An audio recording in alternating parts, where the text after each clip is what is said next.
Thanks, everybody. Welcome to Build. I'm your host, Ricky Camilleri. Our next guests are the star and director of the new film, Semper Fi, the story of two brothers played by Courtney and Nat Wolff, who get caught in a terrible situation in Iraq War America. Let's take a look. Hey. Thought I told you guys to settle down. Don't make me call the cops. He is the cops, dude. I got an idea. If my brother bowls 3 strikes in a row, he buys a round of drinks. If he can't, we'll leave. He's really good. We forgot to tell you.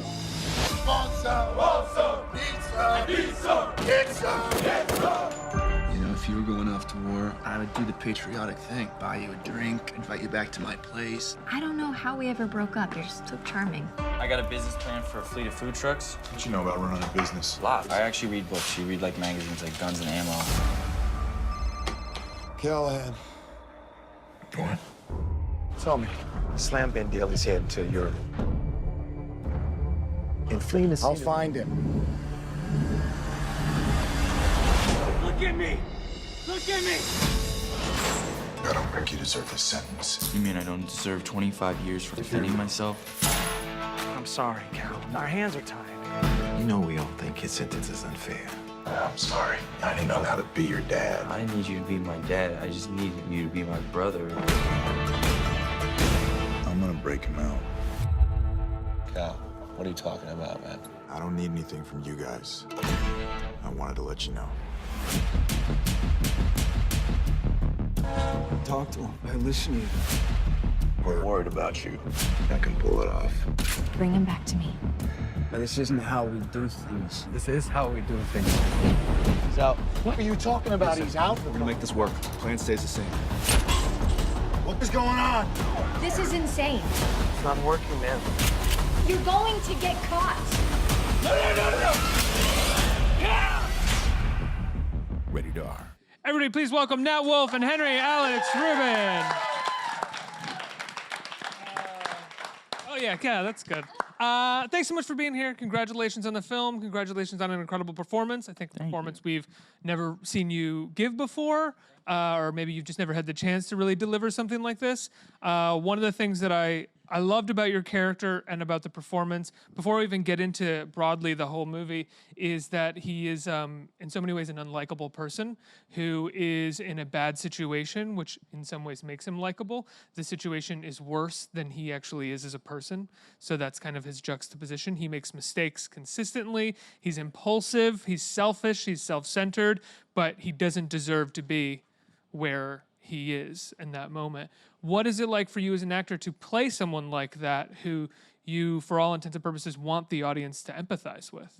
Well, because I'm self-centered and selfish. And Perfect casting. It's an easy- Perfect casting. It was an easy. He's been here before, I know.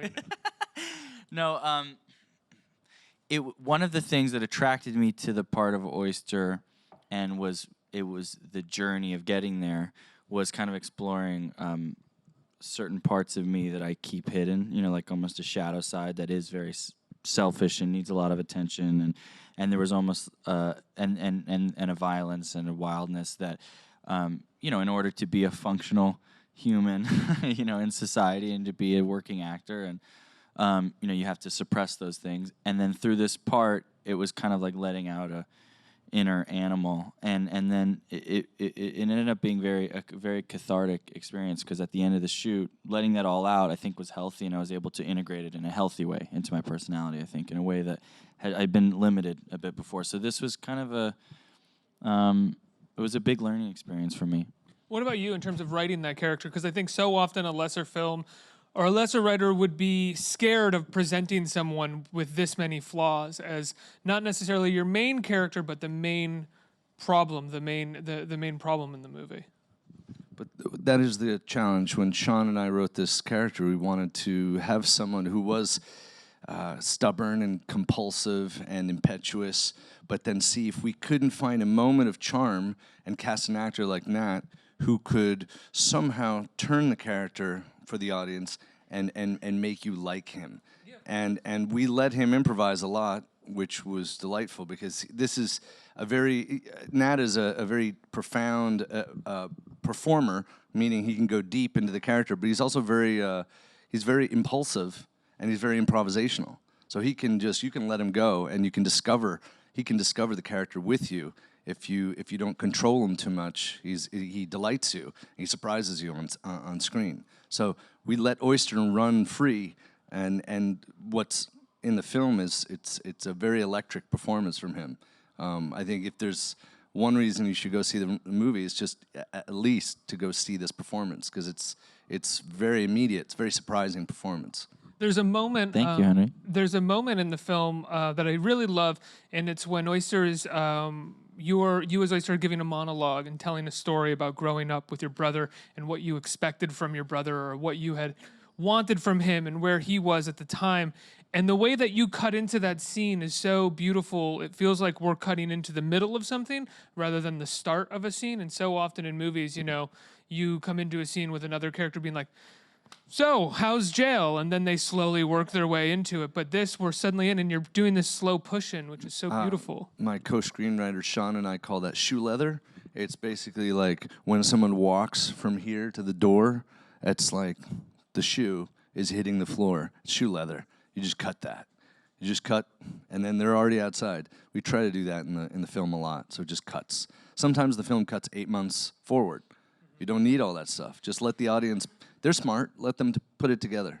Do you find that you write the shoe leather and then have to go back and cut it out, or have you written so much at this point that you know how to immediately sort of get past the shoe leather? Well, what's fun writing with a partner is we make fun of each other. We're like, oh, look at all that shoe leather you just wrote in that front end of that scene. And then the other guy's like, oh, yeah, shit. All right, I'll remove that, You have a huge group of guys here, or like five, six guys. Incredibly, all of them very, very well cast.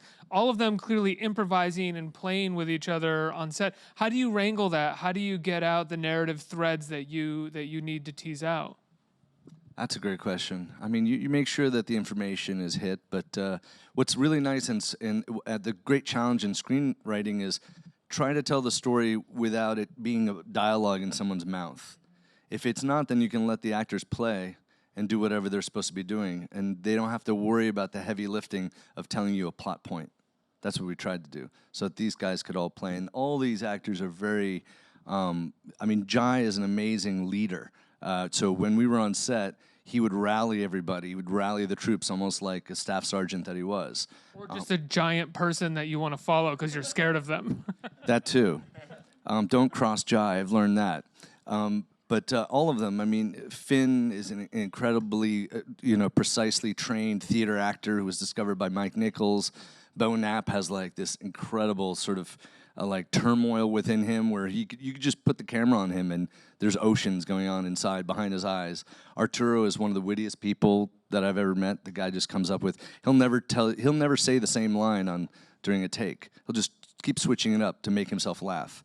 So everybody brought something to this group of guys, and that was really, in the end, what we wanted to do was make a movie about friendships, because you see a lot of movies about cops or war or whatever, but you don't very often walk away from a movie going, that makes me want to call him best friend. And to me, it almost seems like an Inside Out movie, where a lot of times you see a military movie, and even if the subplot is or the story is about a friendship, it usually just is like a story that serves the idea that you're going to show a bunch of battle scenes and have the. Whereas I feel like this is Inside Out. I feel like as much as it is respectful to the Marines and to cops and to everyone it portrays, it really is a story that could be told in a bunch of different worlds. It's way more about the friendships and the brotherhood than about anything else. Yeah, one of the movies that influenced me the most was a movie by John Cassavetes called Husbands. It's a movie about a bunch of guys who go to Vegas. I have a Husband's poster on my wall. Actually. I love that movie. It's amazing. Yeah. I showed these guys that film before we started shooting, but it's just... The scene where the three of them try to walk as fast as they can down the street is just like one of my favorite moments in movies. But you don't see those moments often in movies, unless you, like Cassavetes, just say, hey, guys, do what you want. Make yourselves laugh. I said that to them a few times. There's one scene in this movie, I wish we had this clip, where I just told them to pile on to one friend that is wearing cologne. And of course, if you're in a group of friends and someone's wearing cologne, they're going to get it. And they just made up the whole scene. It's one of the funniest scenes in the movie, and it was just that was capturing real truth. That is true about a friend with cologne. I have a friend, David, who wears a lot of cologne, or he wore a lot of cologne, and everyone was so rude to him about it that he just doesn't do it anymore. It's true. Well, you got to browbeat him out of it. Yeah, you got to go, why are you doing It's that, like man? shoe leather. Just get rid of it. Did you guys get time at all before shooting? I know nobody gets rehearsal time or anything like Not that, much. but for you and the guys to at least sort of get comfortable with each other? Jai took me out in L.A. like an older brother. I didn't have a car. I mean, I'm the younger brother. He's the older brother. So he picked me up in his like beautiful convertible, some Suicide fancy Squad car. I money. can't remember what it's called. Yeah, and brought me bowling, and we got drunk drinking beer, bowling, and we had this one night before he went off. I can't remember where he was going, but then we were going to meet up in New Orleans. So before we went to New Orleans, this is like a couple months before shooting or something. So we only had this one night, and in the one night, we were saying things to each other that we were saying we haven't even told to our best friends. Things that were so personal and deep, and we realized we had a lot of connections from our childhoods and growing up in the business and things that kind of connected us, and it almost felt like it was meant to be. They were brothers, and I still, when I see him, have this vulnerable older brother kind of feeling about him. And it might be his arms too. His arms are amazingly impressive in real life, even more than in the movies. True. He's been here, and it's just, what do you do? Can't stop But looking. Jai, at him. about his physicality, there are not a lot of actors who have physicality. There's a lot of pretty boys out there, but not a lot of real men. Like me, pretty boy. Who you're both. What I say about him is I said this the other day. You're like a combination of Sal Mineo in one of our favorite movies of all times, Rebel Without a Cause. But you're also the other guy, James Dean. Thank He's you, like a Henry. merger That's sweet. of both this character. But Jai is a very physical actor. He's like Russell Crowe. He's like a young Russell Crowe to me. That guy, he has a real depth, and you'll see it in the movie. Whereas most of the time, Jai, what you see him in a lot of action movies like Die Hard, Terminator, but you don't get to see the depth that he has, and he really peels back a lot of layers in this movie. Yeah. There's a sense of, as much as this is a kind of a war, or it takes place during the insurgency right around 2007, 2008, right? Yeah, 2005, close Oh, enough. excuse me, 2005. One of the things that I liked about this film is that it's not about Iraq, it's about men bringing the war home. And then at the same time, you have this whole, I don't want to say heist, but this whole other thing that kind of shields this idea that it's about men needing to bring the war home, that it's still in them.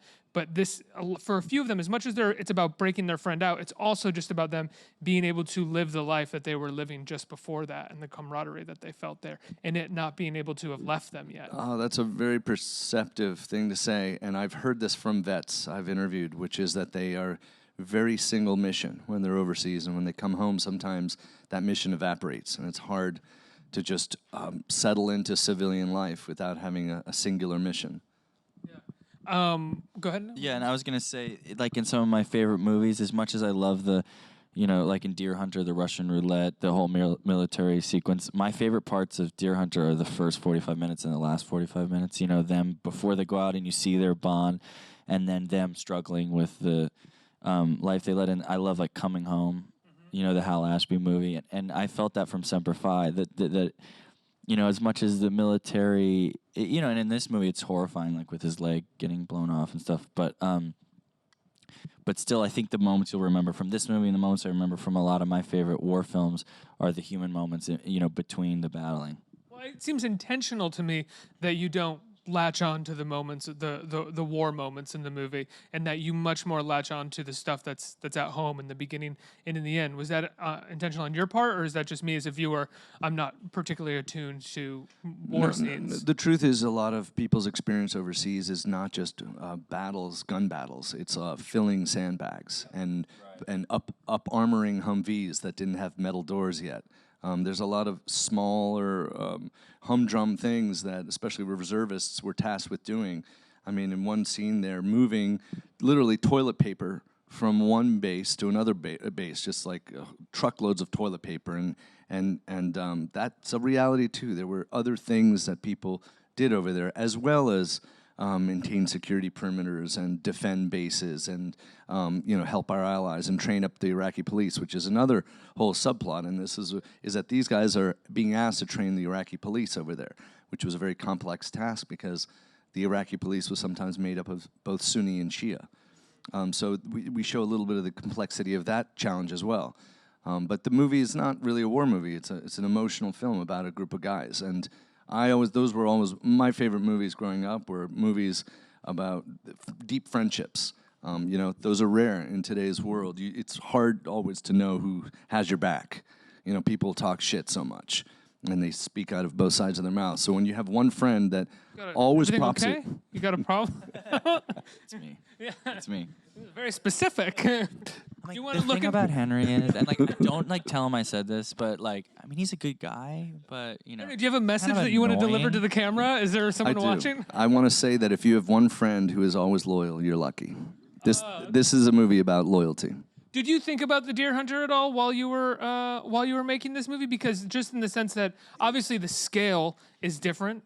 Yeah, I mean, yes, that's one of my favorite movies of all times. But also, I would say that like the feeling that movie gives me at the end of the, where you're shattered, but you're also renewed, and you find yourself choking up. And they're all singing. Yeah, and you got a lump in your throat. How often does that happen when you go to the movie theater and you leave and the credits come up and you have a lump in your throat? I'm not promising that, but I'm saying I'm challenging anybody to go see this movie to not feel something. Because it's an emotional movie. One of my friends at the end of he came to the premiere and he was crying and it's been a lot of people have had a really emotional reaction to this movie, which you always hope, but sometimes you're too close to it. So when you see other people, it's really. But I haven't had this experience since I was in The Fault in Our Stars. That's many people crying at the end of a movie. But I know my friend David at the end, same one who was the cologne. A lot of shout outs to David today. Was like he wears cologne and he's a crier. And he's a crier. He's a cry. He smells good while he's crying. He goes. He's crying. I'm like, you liked me? He's like, I'm just so happy about Canada, man. Which, if you've seen the movie, that's the big. They haven't seen it. Thanks for ruining it. That's a little bit of a spoiler alert. Spoiler alert. This isn't I don't think this is the type of movie that relies on whether or not. I mean, obviously you want to see something for the first time, but it's about the journey and the filmmaking itself. You're sitting there being like, do not tell people what happens in my movie. It's okay. I'm just happy. If anybody watches this movie, I'll be happy. Yeah. Was it difficult for you to play this part? Did you have trouble? I mean, especially in the scene that I was talking about with the monologue in prison where you're talking about your past, or the moments where the character is acting out and is extremely emotional and not listening to reason. Was this part difficult for you, or is something like that just fun for an actor? It was kind of both. In some ways it's really freeing because a lot of times if you're feeling all of that emotion in a certain character that's limited and doesn't express, it can be kind of frustrating. What are you laughing at? I'm laughing at the cameras moving. Oh. It's cool. I'm into that. Henry's the kind of friend who kind of like interrupts you when you're in the middle of like saying a story and like, no, I mean, I like him. He's like a good guy, but I'm just kidding. I have those exact shoes, by the way. Easily distracted. I feel ADD during this interview. Wait, hold on. Because I think I was about to figure something out. No, I was like when you're playing a character that's very limited, like they don't, they're not super impulsive or they're not super emotional. Sometimes it's about really calibrating your performance, but if you're playing somebody that's going through something really intense and has a really intense personality like Oyster, in some ways that's freeing, but also very, very draining and exhausting. But like those scenes we actually did, those 2 jail scenes that kind of go back to back, we did those 2 in one day. And, it's one of those things where you always have those scenes that you're kind of can't like sleep the night before and you've been carrying it around with you for a couple weeks. And once I did those scenes, it was like getting a big weight off my back, because it was also something that through working on it felt like a real, the point where I really understood the character. What's interesting about that scene is that it was written, but these guys had such backstory that even they had added to the backstory. Both Jai and Nat had made up very long, complex backstories, which interconnected to what was on the page. And so when they finally started letting loose at about take 10, 11, 12. Those last takes, they started just interrupting each other and screaming at each other. This was the first scene that you didn't show the clip of. But that scene is one of the most electric things I've ever seen, and was lucky to film because these guys just went at it. And they were using their own words. It wasn't the script anymore. And there was rage, pent-up rage and resentment that seemed very real. And once we got that, I was surprised. It makes us look good. It makes us look like we knew what we were doing, the screenwriters, but we just let them be, and we just rehearsed it, and we did shot after shot until they got it. They both sort of exploded, and all that work that they did, paid off because it looks real on screen. You're like, it's messy when people scream at each other. Their veins pop out of their necks and they chop each other off, and that's a testament to Henry, because most directors you work with are infuriating in the way that if you interrupt each other or if you step in somebody's light, it's like cut, or if you move out of the shot, but Henry basically made it so I never saw a camera. I really didn't see a camera the whole time. Sometimes I think we were in rehearsing, we've been filming for 20 minutes. Like, he kept the cameras far away, so you had this sense of freedom, and the whole room was usually pretty lit, so I kind of had the freedom to live in that world, and that encouraged, a lot gets said about some idea that I think people have of staying in character or something, but staying focused and concentrated on the given circumstances and where you're at throughout the shoot. I think everybody, it wasn't, there's been a lot of the press about us going out and partying and stuff, but I think once we started shooting, really everyone was kind of relating character to character, and Henry was kind of relating to us as characters, and the camera was relating to us as characters. It was pretty beautiful. But that also comes from documentary filmmaking. If you make documentaries, you're not in control.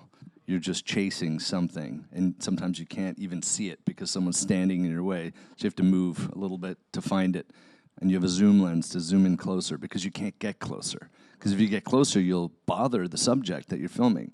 So I just applied that same technique, because having made documentaries, having started in documentaries, I just applied that same technique. And I know that these actors don't need me to hide the cameras, but sometimes it helps. And sometimes it helps not to say cut, too. I just say go again, go again. So then the people don't come in and they don't put extra makeup on him, or they don't fix his collar. And so these guys get into a rhythm, and then I get closer to capturing some truth. Forgive me for not having seen your previous narrative film, but did you apply that technique on that film as well? It's incredible. Disconnect. Yeah. It's really beautiful. Yeah. Same technique. I auditioned for it. He didn't give me the role, but he made up for it.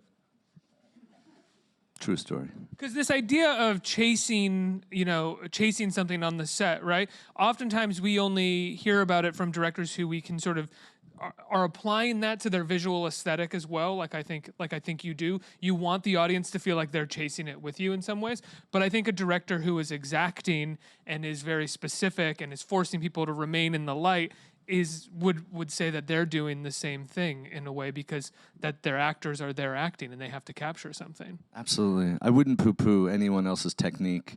All I know is that coming from documentary, never really learning where you're supposed to put the camera in a conventional sort of TV format film where you do a wide exterior and then you do the close-up and then you do the reverse close-up and you relight. I would just ask my DP, can you just light everything? And just let my cameraman wander wherever, and let him wander wherever he feels like going. Every take's different. I love that. Yeah. We have time for a couple questions from the audience. Who's a question? Hey. Hi. More of a question about yourselves. Since you both have spent time living in New York City, you at Columbia and Nat growing up here, do you have any kind of recommended spots that you hang out or enjoy going, or parks? Film Forum, Metrograph, Film Society, Lincoln Center, IFC Center. You go first now.